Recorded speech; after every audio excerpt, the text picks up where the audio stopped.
성경 긴 본문 잘 읽어주셨습니다. 예, 감사하고요. 오늘 사도행전 15장 이 본문은 우리 초대교회 역사 가운데, 기독교 역사 가운데 굉장히 또 획기적인 중요한 그런 사건이 있었던 것입니다. 혹시 우리 아마 세계사 시간에 이과생들은 세계사를 안 배운 사람들이 많아서 좀 어려움이 좀 있는데, 세계사 시간에 보면 니케아 종교개인 뭐 이런 거 좀 나오거든요. 3세기 4세기경에 그런 세계사에 나온 이야기인데, 그 종교회의의 시초입니다. 최초의 종교회의, 예루살렘 종교회의가 지금 사도행전 15장에서 벌어지고 있습니다. 바울이 전도여행을 했습니다. 1차, 2차, 3차 전도여행을 하고 마지막에 로마로 이제 죄수로 끌려가는 그런 그래서 이 로마로 가는 것까지 어떤 사람들은 4차다 이렇게 얘기하는 사람도 있는데, 우리가 1, 2, 3차 그리고 로마 여행 이렇게 얘기를 하죠. 그 1차 전도여행을 이제 다 마쳤습니다. 1차 전도여행은 소아시아죠. 우리 노인자매가 지난번에 갔다 왔던 터키를 중심으로 하는 그 소아시아 지역입니다. 그 소아시아는 사실은 아시아가 본래 아시아가 있는데, 인도, 중국 뭐 뿐만 아니라 이 큰 아시아가 있지만 옛날 사람들은 그 아시아를 몰랐습니다. 그래서 아시아가 동쪽이라는 뜻이기 때문에 그리스, 로마, 서양의 학문을 집대성하고 그것을 크게 했던 중세 로마 시대에 학문을 세우면서 여기를 아시아 지역, 오리엔트도 해 뜨는 곳, 동쪽이라는 뜻이 들어있죠. 그래서 오리엔트, 아시아가 뭐 인도, 지금 중국이 아니라 바로 터키 그 일대를 아시아라고 했고, 실제로 성경에 보면 아시아라고 하는 지명이 나옵니다. 그러니까 그 지명이 인도, 중국, 그 아시아가 아니라 터키 일대를 얘기하는 것이다. 근데 나중에 그걸 우리가 알게 됐죠. 그래서 거기를 이제 작은 아시아라, 그래서 소아시아 이렇게 얘기를 합니다. 비슷한 역사는 세계사에서도 있습니다. 콜럼버스가 인도를 가는 길을 발견하기 위해서 지구는 둥글다고 하니까 서쪽으로 가면 인도가 있을 것이다 라고 생각을 했죠. 근데 가서 보니까 아메리카 대륙을 발견했습니다. 근데 그 사람들이 인도 사람인 줄 알았다는 거 아니에요? 그래서 인도 사람 불러서 인디안 거기서 만난 아메리카 대륙에서 만난 사람들을, 원주민을 인도 사람이다 라고 불러서 인디언이라고 불렀습니다. 나중에 보니까 이 인도 사람이랑 이 아메리카 대륙에 사는 이 원주민이랑은 다른 거예요. 근데 인디언이라고 불렀기 때문에 이제는 그 앞에다가 아메리칸 인디언이라고 불러서 이제 차이를 두고 있는 거죠. 이 소아시아 지역에 1차 전도여행을 다 마치고 들어왔습니다. 바울이 하나님이 원래 바울을 부르셨을 때는 이방인의 사도로 부르셨습니다. 그런데 바울은 그 사명을 처음부터 깨닫고 이방인들을 찾아가는 것이 아니라 가는 곳곳마다 사실은 유대인의 회당을 찾아갑니다. 근데 사실은 그 유대인의 회당에서 복음을 전할 때 많은 어려움이, 핍박이, 박해가, 그래서 1차 전도여행 13장부터 14장까지 그 2장에 걸쳐 지역을 보면 유대인의 박해가 점점점 심해지고 있다. 처음에는 구브로라고 하는 섬에서부터 해가지고 루스드라까지 점점 그 유대인들의 박해가 심해져서 나중에는 돌로 맞기까지 하죠. 돌로 쳐서 죽은 줄 알고 성 바깥으로 내다버렸는데, 제자들이 와서 죽은 줄 알고 바울 주위를 보니까 바울이 다시 살아나서 성으로 데리고 들어오고, 그래서 거기서부터 다시 안디옥, 1차 전도여행의 본고지 안디옥까지 돌아왔다라는 것이 12장, 14장 끝에 이야기입니다. 이제 15장으로 넘어와서 이 안디옥 교회에서 벌어지는 이야기입니다. 1절에 보면 어떤 사람들이 유대로부터 내려왔다.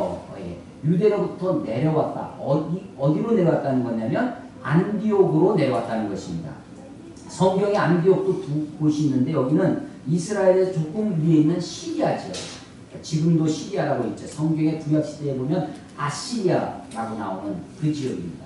그 바로 위에 이제 시리아 안디옥이 세계 선교의 본고지가 되는데, 그 안디옥으로 유대에서부터 내려왔습니다. 사실은 우리도 그런 표현이 있잖아요.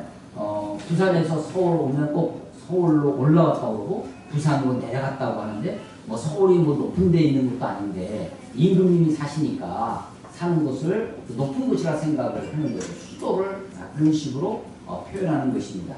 예루살렘도 마찬가지인데 사실 예루살렘은 좀 높긴 해요. 지형적으로 보면 예루살렘이 위에 있는 산성입니다. 그러니까 실제로 예루살렘에서 내려가죠. 그렇지만 이미 시리아 땅은 다른 나라, 남의 나라이기 때문에 멀리 있는 나라입니다. 내려가지 않습니다. 그런데 이제 이 표현은 예루살렘이 아주 신앙의 중심지라고 생각을 하고 시리아는 변방, 좀 낮은 곳이라고 생각하는 거죠. 그래서 안디옥으로 내려왔습니다. 어떤 사람들이 내려왔는데 이 사람들이 가르쳤어요. 1절에 보니까 형제들을 가르치되 너희가 모세의 법대로 할례를 받지 아니하면 능히 구원을 받지 못하리라. 가르치는 내용이 뭐냐?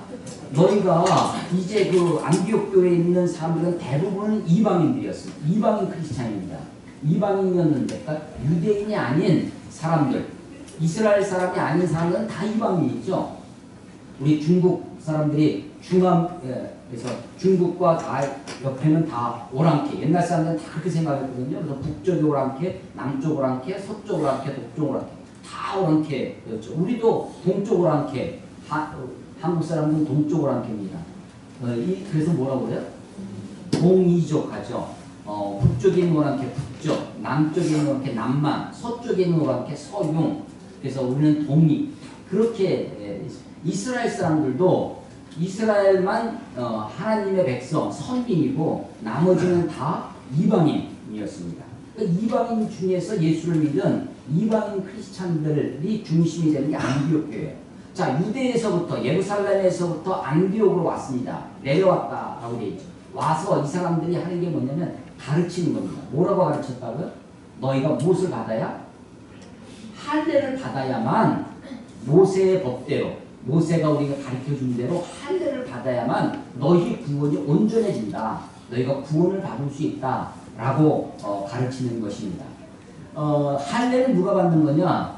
아브라함의 자손들, 이스라엘 사람들이 할례를 받는 거죠. 할례가 뭔지는 다 아시죠? 예, 육체의 일부를 자르는 것입니다. 옛날 성경에는 양피를 뱉는다라고 되어 있는데 양피가 뭐 양의 가죽, 염소 양 그 양이 아니라 이 양피라고 하는 것은 우리 번역을 하면서 옛날 우리 한국말 번역을 하면서 이름을 붙여야 될 거 아니에요. 이제 어떻게 붙였냐면 여자는 음이고 남자는 양입니다. 음양의 조화로. 그래서 남자만 가지고 있는 피부, 그게 양피예요. 그 남자의 성기의 끝을 자르는 것입니다. 이게 오늘날 포경수술과 같죠. 포경수술의 포자는 뭐냐면 포장의 포자예요. 그래서 지금은 새롭게 번역하면서 포피라고 번역했습니다. 옛날엔 양피, 그러니까 음양, 동양적 사고방식이었죠. 음양 이렇게 그것을 이제 포피라고 번역했는데 이 할례를 받아야만 이스라엘 선민이 되는 것입니다. 그래서 이 할례에 대해서는 유대인들이 어느 정도 아주 심각하게 생각을 하냐면 욕이었어요. 할례를 받지 못한 민족, 할례도 받지 못하는 것이. 이방인들은 어떻게 생각했느냐? 이방인은 지옥의 땔감이다 이렇게 생각을 했습니다. 이스라엘 사람들. 그러니까 이방인처럼 여겨라. 이건 아주 개처럼 여기는 표현입니다. 이방인처럼 교회에서 어떤 무리를 일으키고 교회 덕을 깨치면 가서 교회가 가서 처음에는 한두 사람이 가서 이야기하죠. 듣지 않으면 교회가 가서 교회 이름으로 권면을 하는데 그래도 듣지 않으면 어떻게 여겨라? 이방인처럼 여겨라. 같은 이스라엘 사람이지만 이방인처럼 여기라고 하는 것이죠. 이것은 완전히 그냥 하나님의 백성이 아닌 겁니다. 구원받지 않은 것이고 그것은 지옥의 땔감에 불과한 그런 표현입니다.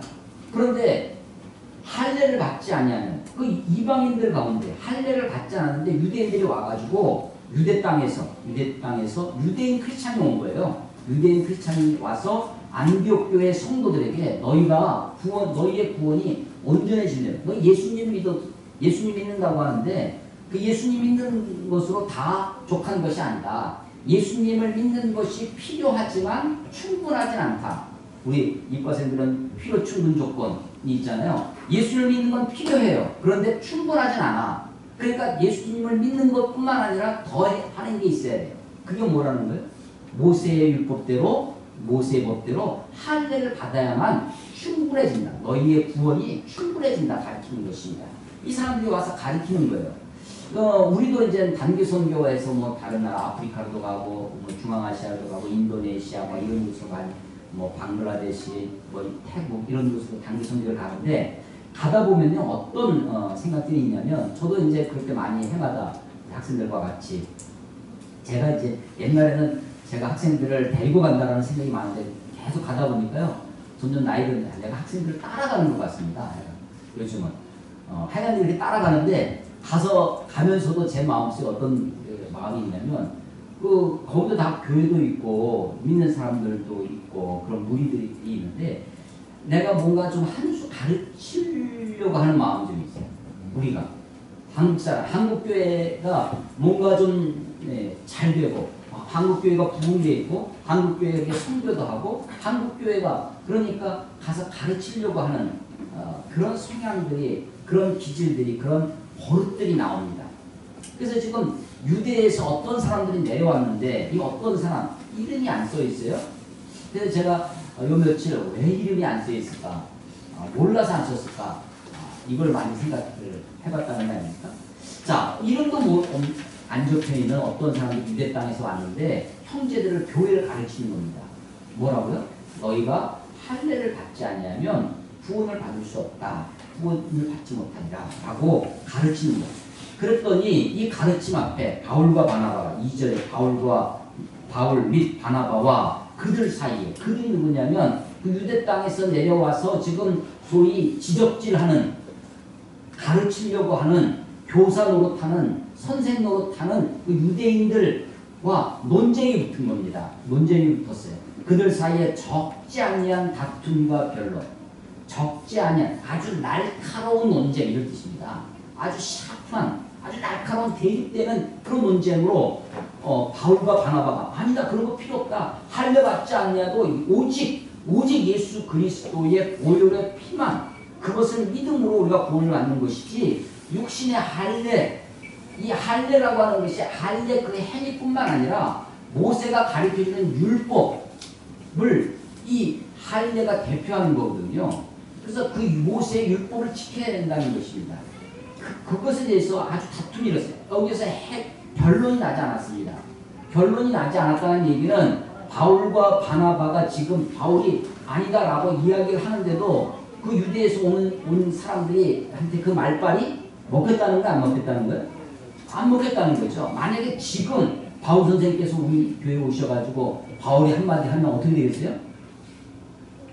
그걸로 끝나는 거죠. 지금은 바울 하면 바울 사도, 바울 선생께서 하면 끝나죠. 근데 지금 아직까지 바울의 사도권, 바울의 사도됨이 지금 온전히 세워지지 않았다는 것을 우리가 짐작할 수 있습니다.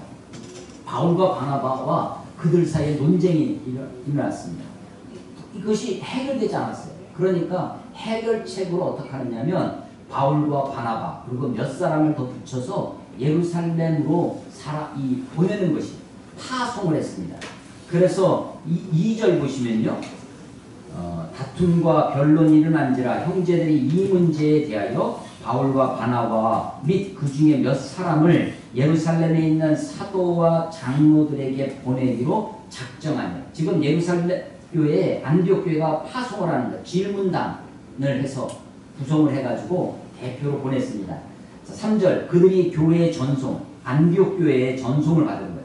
베니게와 사마리아를 다니며 이방인들이 주께 돌아온 일 이게 1차 전도 여행의 결과입니다. 이방인들이 주께로 돌아온 일들을 형제들에게 다 전에 이야기했더니 크게 기뻐하더라. 4절 예루살렘에 이르러 교회와 이 교회는 예루살렘 교회입니다. 안디옥 교회 전송을 받고 예루살렘에 왔더니 사도와 장로들에게 사도도 있고 장로도 있어요. 이 장로는 이 밑에 보면 좀 더 밑에는 야고보 같은 사람이 야고보가 등장하는데 이 야고보는 예수님의 형제 야고보입니다. 예수님의 사도 야고보가 아니라 그러니까 12사도의 사도의 그룹도 있었지만 사도 말고도 교회 리더십을 가지고 있는 그런 사람들이 있었습니다. 우리 이 성대 겟세마네에 보면 우리 지도교육자 전사님들이 사역을 하고 계시죠. 그분들만 리더십인 것이 아니라 3학년, 4학년들의 선배 리더십이 있습니다. 그런 것처럼 지금 사도와 장로들이 예루살렘 교회에 함께 하고 있었어요. 무슨 얘기냐? 어떤 특정한 사람 한 사람의 1인 지배력, 1인 권위로 한 사람의 독점적 권위로 교회가 운영되는 것이 아니라 사도들만 있는 것도 아니고 장로들이 있어서 함께 교회를 이끌어가고 있었다는 것을 우리가 짐작해 볼 수 있는 거죠. 자, 4절입니다. 예루살렘에 이르러 교회와 사도와 장로들에게 영접을 받고 하나님이 자기들과 함께 계셔 행하신 모든 일, 1차 전도 여행을 중심으로 해서 이방인들이 주님께 돌아온 일, 그것을 말하며, 자, 5절 보십시오. 여기도 또 이름이 등장하지 않는 바리새파 중에 어떤 믿는 사람들, 바리새파, 예수님이 그렇게 외식하는 서기관들과 바리새인들이여 라고 질책했던 그 사람들 중에, 이 사람들은 한마디로 하면 율법주의자입니다. 이 사람들은 한마디로 율법의 전문가입니다. 그래서 이 바리새파 중에 율법사가 나오고, 이 바리새파 중에서 서기관들이 나오고, 율법의 전문가들이. 근데 이 사람들이 예수님의 복음을 듣고 예수님을 믿는 사람이 된 겁니다. 그러니까 바리새파 중에 크리스찬이 된 사람들이죠. 이 사람들이 5절 사람들이 일어나 말하되 이방인에게 할례를 행하고 모세의 율법을 지키라 명하는 것이 마땅하다 하니라. 예루살렘 교회에 와서 다 우리가 원리를 다 얘기했더니 동일하게 이 바리새파 중에 크리스찬이 된 이 사람들이 모세의 율법대로 할례를 받아야 된다. 그렇지 않으면 구원이 없다. 라고 주장을 하는 것입니다. 6절 사도와 장로들이 이 일을 의논하러 모여 많은 변론이 있으니 많은 변론. 여러분 회의를 하는데 하루 종일 우리 학생들이 수련회 가기 위해서 수련회 준비 모임 같은 걸 합니다. 수준이라고 총회를 가기 위해서 총회 준비 하루 종일 회의해요. 하루 종일. 그 지겨울 것 같은데 그거를 포기하지 않냐고 해마다 수련회 갈 때마다 수준이, 총회할 때마다 총준이 이런 걸로 모입니다. 자, 이 문제를 놓고 지금 교회가 모여서 할례를 받아야 되는지 말아야 되는지 이 문제를 가지고 많은 변론을 합니다. 많이 의논했어요. 아주 much discussion, 많은 토론을 하고 나서 이제 베드로가 이야기를 정리합니다. 7절에 베드로가 일어나 말하되 형제들아 너희도 알거니와 하나님이 이방인들로 내 입에서 복음의 말씀을 들어 믿게 하시려고. 베드로의 이야기는 어떤 이야기냐면 베드로는 7절에서부터 11절까지 베드로가 이야기를 하는데요. 베드로에게는 경험이 있었습니다. 어떤 경험이 있냐면 10장에서 사도행전 10장에서 고넬료라고 하는 이탈리아 백부장, 로마의 군대 장관 고넬료가 예수를 믿게 된 일을 이 베드로가 바로 경험하는 거죠. 베드로가 요바에서 환상을 봤지 않습니까? 보자기에 음식이 내려옵니다. 4발 달린 아주 더러운 부정한 음식이 내려오는데 그것을 잡아먹으라고 하는 거예요. 그 환상을 3번씩이나 봅니다. 나는 이런 거 음식 먹을 수 없습니다 라고 했더니 하늘에서 음성이 들리기를 하나님이 내가 깨끗하다고 하는 것을 네가 왜 더럽다고 하느냐. 지금 그 일이 3번씩이나 있었습니다. 무슨 뜻인가 했는데 나중에 보니까 고넬료가 이탈리아 이방인이죠. 이 고넬료가 보낸 사람이 와서 명령을 드립니다. 고넬료가 사람을 보냈어요. 그래서 그 사람을 따라가서 고넬료의 집에 가서 복음을 전했더니 그 고넬료의 집에 성령이 임하는 것을 보게 되는 거죠. 그래서 이방인들도 이렇게 회개에 이르는 생명에 이르는 회개를 주시는구나 라는 것을 베드로가 경험했습니다. 그러니까 베드로는 지금 어떤 증거가 있는 거냐면 경험적 증거가 있는 사람입니다. 그 경험을 쭉 이야기를 해요. 내 입을 통해서 이방인들이 어떻게 예수님 믿게 되었는지. 근데 이 베드로의 이야기를 다 듣고 나서 13절에 보면요. 말을 마침에 라고 나오죠. 이 야고보가 대답하여 이르되 이 야고보는 누구라고요? 예수님의 동생, 예수님의 형제 야고보입니다. 그러니까 이 사람이 바로 장로입니다. 장로. 그런데 지금 베드로가 먼저 이야기하고 야고보가 다음에 이야기해요. 회의를 하는데 제일 권위 있는 사람이 마지막에 이야기를 하고 마지막에 결론을 내리죠. 그래서 아마도 베드로보다 예루살렘 교회는 사도 베드로, 우리는 베드로 앞에 무슨 제자? 수제자라고 하잖아요. 수제자 베드로보다도 훨씬 막강한 영향력을 발휘했던 사람이 바로 누구였다고요? 야고보라는 것입니다. 야고보가 마지막에 결론을 가지고 이야기를 합니다. 13절 말을 마치면 야고보가 대답하여 이르되 형제들아 내 말을 들으라. 하나님이 처음으로 이방인 중에서 자기 이름을 위할 백성을 취하시려고 그들을 돌보신 것을 시몬이 말하였으니 선지자들의 말씀이 이와 일치하도다. 기록된 바 16절 17절 기록된 바 구약의 말씀을 인용해 옵니다. 야고보는 지금 무엇으로 이방인들에게도 구원이 있다. 이방인들에게 할례를 요구할 필요가 없다. 라는 것을 무엇을 가지고 얘기를 하냐면 구약의 말씀으로 성경을 근거로 얘기합니다. 자, 두 사람이 얘기를 하는데 베드로는 뭘 근거로 얘기했다고요? 자기 경험을 가지고 이야기를 했습니다. 그런데 야고보는 뭘 가지고 얘기를 한다고요? 성경, 구약 성경, 아직은 신약 성경이 없었던 때이죠. 구약의 말씀, 기록된 하나님의 말씀. 그래서 16절 이후로 내가 돌아와서 다윗의 무너진 장막을 다시 세우며 이게 어디 말씀이냐면 아모스서 구약 아모스 9장 11절 12절의 말씀을 이 야고보가 인용해 오는 겁니다.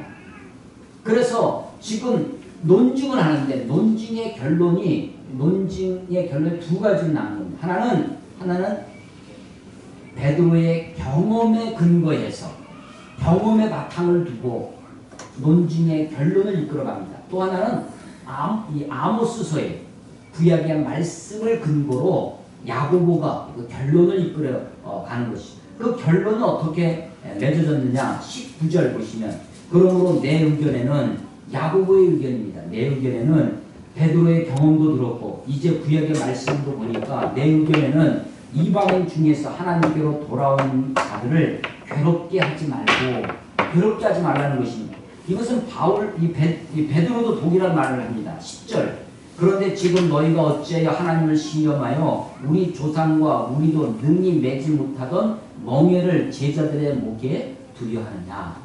멍에입니다. 멍에. 그래서 이것이 단순히 할례, 육체 일부를 피부를 자르는 할례라면 할례 그것만 얘기한 것이라면 조상들도 능히 내지 못했던 이스라엘 사람들은 히브리인들은 다 할례를 받았거든요. 이미 그것은 한 번 받으면 태어나서 8일째 아주 어렸을 때 아주 생명력이 완성할 때 그때는 특별한 마취약이나 그런 것이 없이도 그때는 포피를 자르면 잘 아뭅니다. 어린아이들. 배꼽에 탯줄 자르면 그게 잘 아물듯이. 그래서 그렇게 큰 부담 없이 할례를 받았어요. 이스라엘 사람들은 이미 다 받았습니다. 만약에 이것이 할례라고 하는 그 육체 일부를 자르는 그것만 얘기한다면 우리 조상들도 매지 못하던 멍에라고 말할 필요가 없는 거죠. 이것은 단지 그 할례가 아니라 할례로 대표되어지는 구약의 많은 율법들입니다. 모세의 율법들, 수많은 율법들. 그래서 그 율법들 우리가 율법을 지켜야 된다. 바리새인들이 그렇게 주장했습니다. 그런데 사실 자기들도 그 율법을 다 지킬 수 없는 거예요. 그러니까 지킬 수 없으니까 어떻게 해요? 나 못 지켰습니다 라고 나가 나빠지는 것이 아니라 나 지키고 있습니다 하고 자기를 거짓으로 꾸미는 거죠. 그게 거짓으로 꾸미는 게 뭐예요? 외식하는 거죠. 사실은 안 지켜요. 율법의 정신, 율법의 소중한 것은 그것은 율법대로 살지 않습니다. 자기 꿍꿍이 속이 다 꿍꿍이가 있어요. 다 속으로는 자기 욕심 차리고 자기 욕심대로 행합니다. 그런데 겉으로는 어떻게 한다는 거예요? 율법처럼 지키고 내가 말하는 것처럼 율법대로 내가 살고 있다라고 자기를 포장하는 것, 겉으로 장식하는 것, 그게 외식이죠. 외식하는 게 겉에를 장식하는 겁니다. 어떻게? 나 율법 잘 지킨다고. 나 율법 소중히 여긴다고. 그런데 실제는 겉만 그렇지 사실 속은 썩어 문드러지고 있어요. 율법과 다르게 살아가고 있는 것입니다. 그러니까 이게 자기 마음에 괴로운 거예요. 그러니 이것은 매지 못한, 우리 조상들도 매지 못한 멍해가 되는 것입니다. 바리새인들은 겉으로 장식이라도 합니다. 그래서 사람들한테 칭찬을 받아. 아, 저 사람은 율법을 잘 지키는 사람이구나. 그런데 일반 백성들은 그런 외식도 못해요. 그러니까 어떻게 하냐면, 너는 율법도 안 지키는 놈, 너는 율법 끝을 어기는 놈하고 야단 맞고 욕을 얻어먹고 아주 무시당하고, 백성들은 그렇게 살고, 바리새인들은 어떻게 해요? 율법을 잘 지키는 것처럼 그렇게. 그래서 온 나라가 이 율법 앞에, 모세의 율법 앞에 내지도 못하는, 우리 조상들이 내지 못하는 그런 멍해가 되는 것입니다. 그래서 베드로는 10절에서 우리 조상과 우리도 능히 매지 못하던 멍해를 제자들의 목에 두게 하는, 그 제자가 누구예요? 안디옥에 있었던 주로 이방인들을 이야기하는 겁니다. 그러니까 이방인들을 지금 베드로는 뭐라고 부르고 있어요? 이방인 크리스찬들을 제자라고 부르고 있는 거죠. 우리만 제자가 아니라 그들도 제자다. 그들도 예수 그리스도를 믿음으로 구원받은 하나님의 사람들, 제자들이다라고 얘기를 하는 거예요. 그래서 베드로는 그것을 자기 경험, 고넬료의 사건, 사도행전 10장에 있었던 그 사건을 가지고 이야기를 하는 겁니다. 야고보는 어떻게 하냐면, 야고보는 예루살렘 교회를 굳건하게 지키는 사람입니다. 이 야고보는 구약의 말씀을, 베드로의 그런 얘기를 들어보니까 구약의 말씀이 다시 보이는 거예요. 아모스가 얘기했던 다윗의 무너진 장막을 다시 세우는 그것이 이스라엘 민족을 재건하는 것이 아니라, 이스라엘 히브리인들, 유대인들을 재건하는 것이 아니라, 다윗의 무너진 장막이 하나님이 온 세상을, 하나님의 장막, 하나님의 성전, 이게 이번에 수련회 가서 배운 교훈 아니에요? 하나님이 우주를 어떻게 창조하셨다는 거예요? 하나님의 성전으로 창조했다는 거죠. 그 하나님의 성전의 모델하우스가 에덴 동산이었는데, 그 에덴 동산의 에덴 동산을 성전으로 지으셨다는 겁니다. 이걸 우리 수련회 때 다 배운 말씀인데 안 들으신 분들이 많아가지고, 이 다윗의 무너진 장막이 다윗이 성전을 지으려고 나는 백향목 궁에 거함을, 하나님의 법궤는 이 장막 속에 있구나, 이 텐트 속에 있구나라고 가슴을 치면서 안타까워하니까, 나단 선지자가, 이게 사무엘 하 7장에 있는 겁니다. 이 나단 선지자를 통해서 그 마음을 받으십니다. 그러면서 네가 나를 위해 집을 짓는다고? 택도 없는 소리다. 내가 너를 위하여 오히려 집을 지어주겠다. 그리고 그 하나님이 이 다윗에게 집을 지어주겠다고 얘기하십니다. 그런데 그것으로 끝나는 것이 아니라, 네 마음이 너무 가득하니까 네 아들이 네 몸에서 날 씨가 나를 위하여 집을 지을 것인데, 그 집은 영원한 집이 될 것이다. 그래서 우리는 얼핏 보기에 바로 다음에 태어나는 솔로몬의 성전을 얘기하는 줄 알았습니다.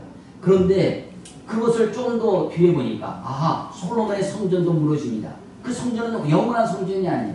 그러고 보니까 다윗, 너에게서 날 씨가, 솔로몬을 이야기하는 것이 아니라 다윗의 자손으로 오시는 예수 그리스도라는 사실을 우리가 알게 됩니다. 그래서 구약 신약에서 아주 중요한 장이 사무엘하 7장입니다. 근데 여기서 다윗의 무너진 장막을 다시 세우는 것이, 이것이 솔로몬의 성전을 재건하는 것. 지금도 이스라엘 사람들은 성전을 세우기를 소망합니다. 지금 이 성전이 바로 그 성전포에 이슬람 사원이, 회교도들이, 사우디 국왕이 거기다가 도네이션 해가지고 황금돔, 거기다가 금으로 다 입혀놨습니다. 360도 다 금으로 둘러싸여 있으니까 어디를 봐도 해가 뜨면 빛이 그게 바로 이슬람 사원이 돼버렸어요. 예루살렘 성전 자리에 성전이 무너지고, 로마에서 무너진 성전 자리에 회교 이슬람의 교주 마호멧이 그 자리에서 승천했다는 전설 때문에 회교도들이 거기에다가 이슬람 사원을 지어놨습니다. 이스라엘이 지금 거기에 건국을 했죠. 그런데도 그거를 무너뜨리면 온 이슬람과 이 회교도들과 한판 전쟁을, 어쩌면 그것이 3차 세계대전이 될 수도 있겠다라고 사람들이 이야기하는, 어쩌면 그것이 아마겟돈, 요한계시록의 아마겟돈 전쟁이 될지도 모른다라고 할 정도로 그 예루살렘 성전을 아직도 지금 가지고 있습니다. 그래서 그걸 다시 세우려고 하는 것, 그걸 제3성전이라고 합니다. 그런데 이 야고보는 내가 베드로의 그런 고넬료 사건의 간증을 들어보니까 구약의 아모스서의 이 말씀이 단지 이스라엘 민족의 회복 혹은 솔로몬 성전의 회복을 얘기하는 것이 아니라 이방인들이 돌아오는 것이구나. 그래서 온 세계가, 온 우주가 하나님의 나라, 하나님의 백성들의 회복을 이야기하는 것이구나. 그래서 16절 이후로 내가 돌아와서 다윗의 무너진 장막을 다시 지으며 또 그 허물어진 것을 다시 지어 일으키니 이는 그 남은 사람들과 내 이름으로 일컬음을 받는 모든 이방인들로 주를 찾게 하려 함이니라. 아모스의 그 말씀이 단지 이스라엘 민족만을 얘기하는 것이 아니구나 라는 것을 이제 구약의 말씀이 새롭게 보이기 시작하는 것입니다. 그래서 더 이상 19절 그러므로 내 의견에는 이방인 중에서 하나님께로 돌아오는 자들을 괴롭게 하지 말고 다만 20절 봅시다. 다만 우상에 더러운 것, 음행, 목매어 죽인 것, 피를 멀리하라. 이 네 가지만 할례 같은 거 이런 거 요구하지 말고 구약의 말씀 중에 가장 요긴한 것. 이게 여러분 성경 우리 중보에는 아직 안 실려져 있지만 28절에 보면 성령과 우리는 이 요긴한 것들 외에는 이걸 요긴한 구약의 율법 중에서 그 할례로 대표되는 율법 중에 네 가지만을 교회가 초대교회가 네 가지만 가르치자. 율법 중에서 네 가지. 그래서 이걸 요긴한 것들이라고 표현을 합니다. 그게 20절 나온 것. 우상에 더러운 것, 음행, 목매어 죽인 것, 피. 이 네 가지만 피하고 나머지는 우리가 다른 어떤 것들을 요구하지 말자. 할례나 안식일을 지키는 것이나 어떤 것도 요구하지 말고 이 네 가지만 요구하자라고 20절 편지하는 것이 옳으니 결론을 내렸습니다. 이제는 더 이상 다른 곳으로 이방인 크리스찬을 괴롭게 하지 말고 요 네 가지만 얘기하자라고 하는 것입니다. 그래서 여러분 성경을 좀 더 밑에 보시면 28절 성령과 우리는 이 요긴한 것들 외에 아무 짐도 너희에게 지우지 아니하는 것이 옳은 줄 알았노니 16장에 가면 16장에 바울이 2차 전도행이 시작되는데 루스드라라는 데서 이 디모데를 부르는 장면이 있습니다. 그때도 루스드라 지역에 가서 바울이 16장 4절 여러 성으로 다녀갈 때 예루살렘에 있는 사도와 장로들이 작정한 규례를 그들에게 주어 사도와 장로들이 결정한 규례가 있다는 거예요. 그게 조금 전에 얘기했던 요긴한 것들 그 네 가지입니다. 네 가지가 뭐예요? 우상에 더러운 것, 음행, 목매어 죽는 것, 피. 이것도 나중에 가면 이것도 주장하지 않습니다. 교회가. 이젠 점점 이것도 없어지고 오직 예수 그리스도만, 오직 예수의 피만, 오직 예수의 보혈만 믿으면 구원을 받는다라고 되어져 갑니다. 자, 예루살렘 종교회 제1차 종교회의 배경과 진행 과정을 여러분들에게 설명을 드렸습니다. 그런데 오늘 설교 제목이 뭐예요? 교회 세워가기. 자, 우리는 예루살렘 종교회의의 결론을 교리적으로 이미 우리는 다 알고 있습니다. 할례는 필요 없다. 할례 같은 거 안 받아도 된다. 오직 예수 그리스도를 믿음으로 은혜로 구원받는 것이다. 믿음으로 말미암아 구원받는다라고 하는 이 예루살렘 교회의 결론을 교리적으로 다 알고 있어요. 그것이 어떻게 진행되어져 왔는지를 제가 설명을 드린 겁니다. 자, 그런데 오늘 설교 제목이 뭐라고요? 교회 세워가기. 제가 이 본문을 읽고 묵상하면서 제가 더 주목한 것은 뭐냐면 이 교리적 결론, 할례 필요 없고 오직 예수님만 믿으면 된다라고 하는 그 단순한 교리를 설명하는 것보다 제 눈에 더 들어온 것은 그 결론을 이끌어가는 그 과정이 훨씬 더 우리들에게 필요하겠다라는 것입니다. 자, 안디옥 교회에 바울과 바나바가 선교사가 1차 선교여행을 하고 돌아왔습니다. 그런데 예루살렘에서부터 유대로부터 온 사람이 선생질 하면서 가르치려 줍니다. 너희들 아무리 예수 믿는다고 해도 소용없어. 할례를 받아야 돼. 바울이 무슨 소리냐? 그런 거 필요 없다. 라고 논쟁이 붙었습니다. 근데 그 논쟁이 해결 안 돼서 예루살렘으로 문이 사절단을 보냈다는 거 아닙니까? 그래서 예루살렘 교회에서 그걸 이야기를 듣고 베드로가 혹은 안디옥이 그래 이건 이런 거야 하고 그냥 결론을 내린 것이 아니라 어떻게 했다는 거예요? 많이 토론했다는 것입니다. 많은 변론이 있은 후에 베드로의 경험. 하나님은 그래서 고넬료를 만나는 사건을 미리 이를 위해서 예비해 놓고 계시는 거죠. 복음이 세계로 번져가기 위해서 이 베드로라고 하는 사도의 생각을 바꿔놓는 사건이 고넬료 사건이었습니다. 안디옥, 이 야고보가 구약의 말씀을 예수님의 예수님의 형제들이요, 예수님이 막 이렇게 복음 사역할 때 동생들도 가족들도 예수님을 보고 미쳤다고 그랬습니다. 그러니까 예수님이 살아있을 때는 그 형제들도 예수님의 어머님 마리아뿐만 아니라 친족들이 예수가 미쳤다 하여 그를 데리러 가고 했던 적이 있습니다. 그런데 그 야고보가 그래도 제일 예수님과 함께 예수님의 이야기를 가장 많이 들었을 것입니다. 그리고 이 동생, 이 야고보, 나중에 야고보서를까지 쓰게 되는데, 이 야고보가 구약의 말씀을 가지고 이 교회의 결론을 내리고 있는 것입니다. 자, 저는 이 교회가, 예루살렘 교회가 이 결론을 이끌어가는 과정, 안디옥 교회가 이 토론하는 아주 적지 않은 다툼과 변론이 교회 안에 있었다라고 하는 것이 이게 건강한 교회의 특징이다라고 생각합니다. 교회가 담임 목사님이 그렇게 말씀하셨는데 라고 그것으로 끝내면 안 됩니다. 여러분들이요, 제 설교를 듣고 토론을 하셔야 됩니다. 아니 그게 정말 맞는 말이냐고 저한테 이야기하는 사람이 있어야 됩니다. 아니 제가 생각하기에 아니 그건 그렇지 않은데요, 제가 읽은 성경에는 그렇지 않은데요 라고 토를 다는 사람이 있어야 하는 거죠. 아니 우리 교회, 우리 세상은 지금 우리 현실은 그렇지 않은데 목사님 그렇게 말씀하시면 우리 현실과 너무 동떨어진 얘기 아니냐고. 이게 교회가 살아있으려면 그런 교회가 되어야 된다고 저는 생각하는 것입니다. 많은 적지 않은 변론과 다툼과 변론이 있고 많이 변론한 후에 교회가 변론을 이끌어가는 것이죠. 하나님이 어떤 특정한 사람에게 어떤 계시를 줘서 특정한 사람에게 그래서 그렇게 교회를 이끌어가는 것이 아니다라고 하는 것입니다. 예루살렘 교회가 처음 초대교회를 하나님이 처음 그리스도인들을 이끌어 가심에 있어서 어떤 특정한 사람에게 계시를 주어서, 여러분 이단의 특징이 다 그렇습니다.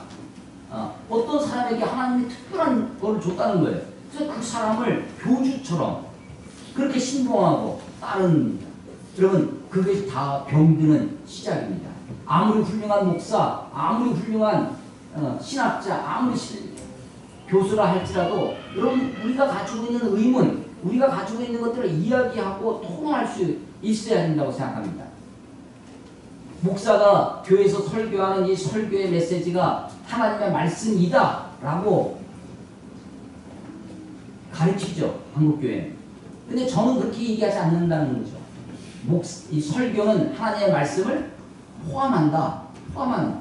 좋은 설교가 뭐냐? 하나님의 말씀을 많이 포함하는 것이 그게 좋은 설교죠. 나쁜 설교가 뭐냐? 설교를 빙자해서 자기 생각을 이야기하는 것, 그게 나쁜 설교죠. 자기 경험 이야기하고 자기 간증 이야기하고 자기 철학 얘기하고 자기 세계관을 이야기하고 그렇듯하게 세상에서 성공하고 출세하고 잘 살아가는 법, 행복하게 사는 법을 이야기하는지 모르지만 그것이 하나님의 말씀과 상관없으면 나쁜 설교죠. 설교라고 하는 시간에 강단에서 되어지는 말이라고 100% 하나님의 말씀이라고 생각지 않습니다. 그렇게 주입식으로 가르치기 때문에 한국교회가 병든다고 생각되어집니다. 하나님의 말씀에 대해서도 바울이 얘기하는데도 지금 그걸 토를 달고 얘기하는 거잖아요. 계급장 띄고 목사라고 물론 제가 이제 우리 전사님들도 신학교에서 교육을 받고 훈련을 받아서 신학적 훈련이 더 많이 되어 있죠. 또 성경 전반에 대해서. 그런데 현실에 부딪히는 문제 혹은 어떤 말씀들에 대해서 하나님이 만약에 이 성경을 히브리어를 다 알고 헬라어를 다 알고 그런 사람들만 읽을 수 있는 책으로 하나님이 우리들에게 주셨다면, 그래야만 깨닫는 하나님의 진리라면, 하나님의 복음이라면 우리가 어떻게 신앙생활을 하겠습니까? 우리 하나님 우리에게 우리말로 번역을 해주셨어요. 여러분들도 이 성경을 열심히 읽으시고 목사의 설교에 좀 이상하다 싶으면 와서 이야기하십시오. 언제든지. 그리고 같이 또 교회 운영에 대해서도 마찬가지입니다. 이거는 성경적으로 이렇게 운영하는 건 좀 아니지 않느냐. 좀 이렇게 해야 되는 게 맞지 않느냐. 그런 것들은 사실 교회 행정이나 이런 것들은 사실 지역적인 거죠. 뭐 이렇게 할 수도 있고 저렇게 할 수도 있고 상황과 여건에 따라서 우리 형편에 따라서 바꿔나갈 수도 있습니다. 어떤 행정이나 제도가 그것 자체가 성경적인 권위가 있는 것은 하나도 없습니다. 다 대부분이 99%가 문화적인 것입니다. 99%가 복음의 본질과는 상관없는 우리 세상의 문화, 교회의 전통에 해당되는 것이 많습니다. 얼마든지 바꿀 수 있어요. 교회 목사님이 설교할 때 가운을 입어야 되느냐 말아야 되느냐, 성찬식을 하면서 흰 장갑을 껴야 되느냐 말아야 되느냐, 이 온갖 것들은 다 문화적인 겁니다. 여자는 강단에 올라설 수 있느냐 올라설 수 없느냐, 안수받지 않은 사람은 이 자리에 서지도 못합니다. 장로는 안수받았죠. 교회 장로님들은. 그러니까 올라와서 하죠. 안수받지 않은 강도사, 전도사 못 올라옵니다. 다 문화적인 겁니다. 다 복음이 아닙니다. 다 본질이 아니에요. 본질이 아닙니다. 정말 하나님의 말씀의 본질이 무엇인지 하나님은 여러분들에게도 목사인 저에게만 신학 공부를 한 사람들에게만 주시는 것이 아니라 예수 그리스도를 구주와 주님으로 믿고 하나님의 영이신 성령님이 그 안에 있는 사람들이라면 하나님의 말씀을 읽고 깨닫고 하나님의 계시의 정신을 주셔서 이것을 분별할 수 있다고 믿습니다.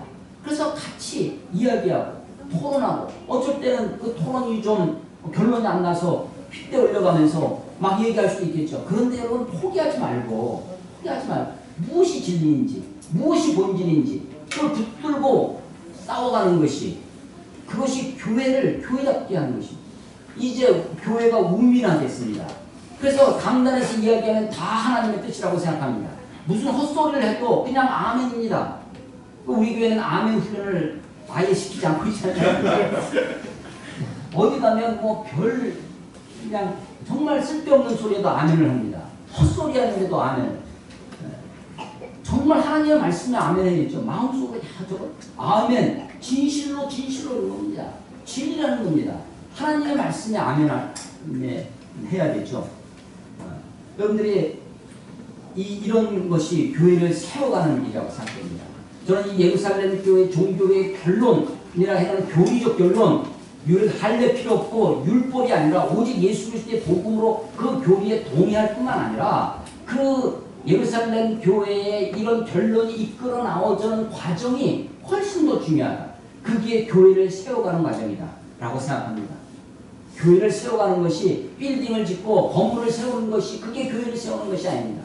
교회를 세우는 것이 어떤 안수받은 목회자 한 사람 세워서 교회 대표자로 세워서 당회장이라는 이름으로 교회를 세우고 그 사람에서 나오는 말을 그거를 진리로 받아들이고, 그게 교회를 세우는 것이 아닙니다. 교회를 세우는 것은 살아있는 하나님의 성도들이 하나님의 말씀 앞에 이것이 그러한가 하여 깊이 고민하고 묵상하는 그런 살아있는 생생한 크리스찬들이 함께 만들어가는 것이죠. 저는 그래서 이 적지 아니한 다툼과 변론 포기하지 않고 그것을 같이 이야기하고 변론에서 하나님의 뜻이 어디 있는지, 하나님이 역사를 어떻게 섭리해 가시는지, 우리 역사를 어떻게 이끌어 가실지, 우리에게 원하시는 것이 무엇인지 깊이 고민하고 깊이 이야기하고 할 수 있는 것이 교회를 세워가는 것이다. 우리 교회가 이제 9년이 되어가는데 아직도 이런 심각한 도전을 제가 받아보지 못했어요. 학교에서 목사님 설교에 대해서, 제 설교에 대해서 저는 근데 그게 건강한 교회라고 생각합니다. 제 설교에 대해서 좀 눈 달아보시고, 아니 목사님 그렇게 말씀하시는데 그런 것이 있어야 된다고 생각합니다. 그래야 목회자도 설교하는 저도 나태해지지 않고요. 헛소리 하다가 괜히 용도 묻겠다. 성경 더 읽고 더 공부하고 더 내가 세상을 보는 눈도 키우고 무엇이 진리인지 고민하면서 씨름하면서 그렇게 살아야 되는데 목사가 나태해집니다. 그리고 아주 자기 물타기를 칩니다. 감히 근접도 못해요. 신학교 때 저랑 같이 공부했던 동기생이 있어요. 동기생. 아주 성악가 출신이었어요. 음대 나와서 신학 공부를 합니다. 신학 공부 저는 철학과를 나왔거든요. 철학과를 나온 저하고 음대 나와서 성악과 나온 친구하고 신학 공부 자체는 어떻게 하겠어요? 사실은 상대가 안 되죠. 학문적으로는 이런 걸 보고 잡복이라고 그러더라고요. 그런데요. 그러던 그 형제가 20여 년 지나서 오늘날 보니까 30년 가까이 돼서 아주 큰 교회 부목사로 있다가 그 교회 담임 목사가 됐어요. 한편으로는 제가 마음에 어떻게 되겠어요? 저도 부럽죠. 야, 나도 이렇게 뭐 학생들 붙들고 이럴 게 아니라 일찍 큰 교회 가서 부목사 노릇하다가 좀 손도 좀 잘 비비고 그래서 하면 내가 그 교회에서 인정받을 수도 있었겠다 라는 생각이 없잖아 있죠. 그 친구 동기라니까요. 동기생이에요. 동기생. 그런데 그 친구 핸드폰 번호를 제가 모릅니다.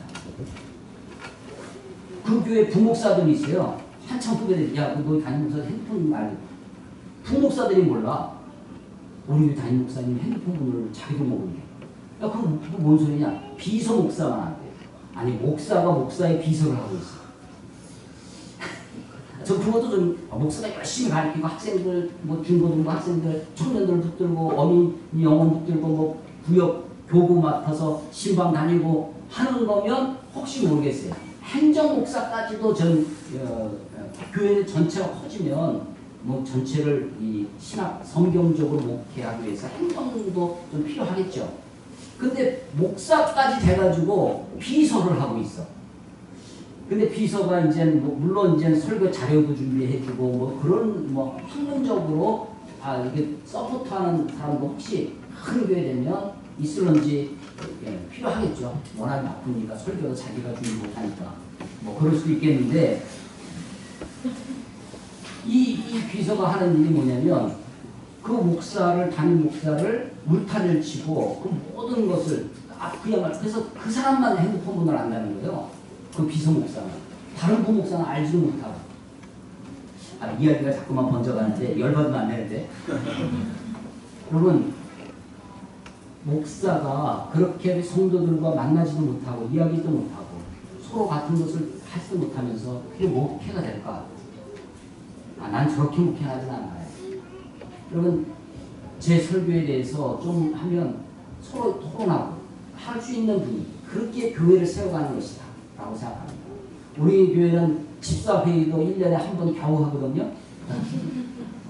회의 많은 것도 저기지만 회의가 너무 없는 것도 그렇죠. 그래서 저는 부족함을 좀 많이 느끼는데 교회의 어떤 운영이나 뿐만 아니라 교회를 세워가는 것이 어떤 특정한 사람 한두 사람에 의해서가 아니라 뭐 그 사람이 탁월할 수도 있겠죠. 아무리 탁월해도 그렇습니다.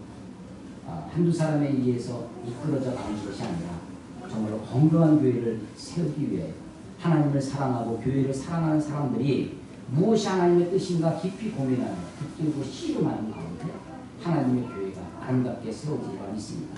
예루살렘 교회가 교리적으로 결론을 내린 그것 자체가 소중한 것이 아니라 이것을 이끌어가고 하나님이 그것을 단박에 계시를 주셔가지고 깨닫게 하시고 오순절 성령의 강림처럼 이것은 사람들에게 성령이 비둘기처럼 임해서 다 한꺼번에 방언하고 다 그래서 하나님의 세계가 이런 거구나 알아갔잖아요. 예루살렘 교회도 그럴 수 있었겠죠. 하나님이 그냥 성령으로 당한데 할례 같은 거 필요 없어. 오직 예수님만 있으면 돼. 할 수도 있었던 하나님이 오순절 사도행전 2장은 그렇게 하셨지만 사도행전 15장의 예루살렘 회의는 그렇게 하지 않는 것입니다. 이제는 더 이상 하나님이 그런 식으로 교회를 이끌어가지 않습니다. 이제 각자 성령을 우리에게 주셨어요. 그 성령님과 내가 붙들고 있는 하나님의 말씀과 진리와 성령이요. 진리의 성령은 객관적인 거죠. 그리고 성령은 주관적인 것입니다. 주관적 체험과 객관적인 이 말씀을 토대로 해서 하나님의 뜻을 찾아가는 것, 하나님의 뜻을 세워가는 것, 이것이 교회를 세워가는 길이라고 믿습니다. 우리 교회가 그런 교회가 될 수 있으면 좋겠고 우리 한국교회가 그런 한국교회로 성장해 갈 수 있습니다. 그렇게 하지 않으면 교회가 다 지금 온통 썩어 간다는 소식을 곳곳에서 듣고 있습니다. 그렇게 세우지 않냐면 교회가, 그런 교회들은 결국은 무너지고 말 것입니다. 우리 교회도 건강한 교회로 세워질 수 있도록 여러분들도 교회를 사랑하시고, 저를 사랑하시는 방법이 무조건 목사님 부탁하고 있습니다, 맞습니다 하는 것이 아니라 저한테 시비도 거시고 딴지도 걸고 도도 달고 서로 같이 그렇게 해서 세워가는 아름다운 교회가 되도록 함께 노력하는 귀한 교회가 되기를 주의 이름으로 축원합니다. 기도하겠습니다.